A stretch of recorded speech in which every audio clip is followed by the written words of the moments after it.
Hello everyone, welcome to my channel. ಇವತ್ತು ನಾನು mix ತರಕಾರಿ ಎಲ್ಲ ಹಾಕ್ಬಿಟ್ಟು ಗಟ್ಟಿಯಾಗಿ ಗೊಜ್ಜು ಮಾಡೋದು ಹೇಗೆ ಅಂತೇಳಿ ತೋರಿಸ್ಕೊಡ್ತಾ ಇದ್ದೀನಿ. ಮೊದಲಿಗೆ ತರಕಾರಿ ನಾನು ಇದಕ್ಕೆ ಕ್ಯಾರೆಟ್ ಮತ್ತು ಬೀನ್ಸ್ನ ಸಣ್ಣದಾಗಿ ಹೆಚ್ಚಿಟ್ಕೊಂಡಿದ್ದೀನಿ. ಇನ್ನು ಬದನೆಕಾಯಿ ಮತ್ತು ಆಲೂಗೆಡ್ಡೆನ ತೊಗೊಂಡಿದ್ದೀನಿ. ಇನ್ನು ಮಿಕ್ಸಿ ಮಾಡ್ಕೊಳ್ಳೋಕ್ಕೆ ಈರುಳ್ಳಿನ ಸಣ್ಣದಾಗಿ ಹೆಚ್ಚಿಟ್ಕೊಂಡಿದ್ದೀನಿ. ಮತ್ತು ಒಂದು 4-5 ಟೊಮೊಟೊ ಹಣ್ಣು ಕಟ್ ಮಾಡಿ ಇಟ್ಕೊಳ್ತೀನಿ.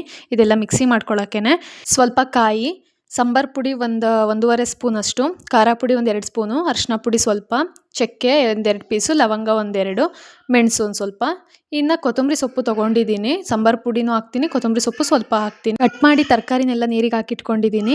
ಇನ್ನು ಸ್ವಲ್ಪ ಶುಂಠಿ ಬೆಳ್ಳುಳ್ಳಿ ಪೇಸ್ಟು, ಮತ್ತು ನೆನೆಸಿಟ್ಕೊಂಡಿದ್ದೀನಿ ಕಾಳುಗಳನ್ನ, 1-2 ಥರದ ಕಾಳನ್ನ ನೆನೆಸಿಟ್ಕೊಂಡಿದ್ದೀನಿ. ಇನ್ನು ಇದೆಲ್ಲ ಮಸಾಲೆ ನಾನು ಏನು ಹೇಳ್ದೆ ರುಬ್ಕೊಳ್ಳೋಕ್ಕೆ ಅದೆಲ್ಲ ಹಾಕಿ ರುಬ್ಕೊಳ್ತೀನಿ. ಇನ್ನು ಒಲೆ ಕಚ್ಬಿಟ್ಟು ಒಂದು ಪ್ಯಾನ್ ಅಥವಾ ಕುಕ್ಕರ್ ಇಟ್ಬಿಟ್ಟು ಸ್ವಲ್ಪ ಎಣ್ಣೆ ಕಾದ್ಮೇಲೆ ಸಾಸಿವೆ, ಕರಿಬೇವಿನ ಸೊಪ್ಪು ಹಾಕಿ ಕಾಳುಗಳನ್ನ ನೆನೆಸಿಟ್ಕೊಂಡಿದ್ನಲ್ಲ ಆ ಕಾಳನ್ನೂ ಎಲ್ಲ ಹಾಕಿ ನೀಟಾಗಿ ಮಿಕ್ಸ್ ಮಾಡ್ಕೊಳ್ತೀನಿ.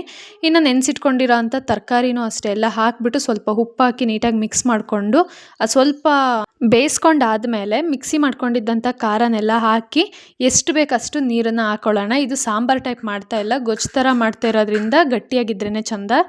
ಇನ್ನು ಇದನ್ನೆಲ್ಲ ಮಿಕ್ಸ್ ಆದಮೇಲೆ ಲಿಡ್ನ ಕ್ಲೋಸ್ ಮಾಡಿ 1-2 ವಿಷಲ್ಸ್ನ ಮಾಡೋಣ.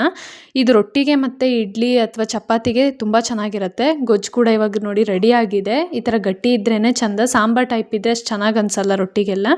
ಟೇಸ್ಟ್ ಕೂಡ ತುಂಬಾ ಚೆನ್ನಾಗಾಗಿರುತ್ತೆ.